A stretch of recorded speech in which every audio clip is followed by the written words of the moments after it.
អីឡូវបងពេញ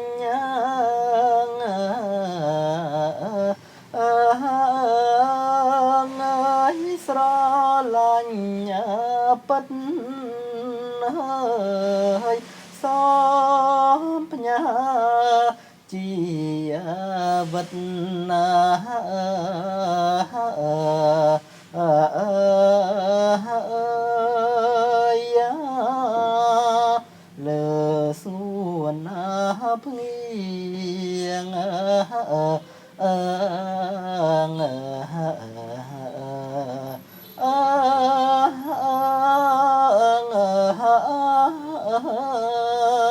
យណាអូនអើយនាងក៏ត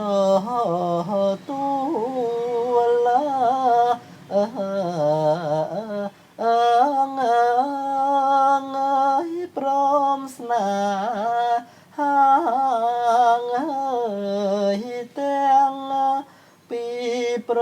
មព្រៀងគ្នា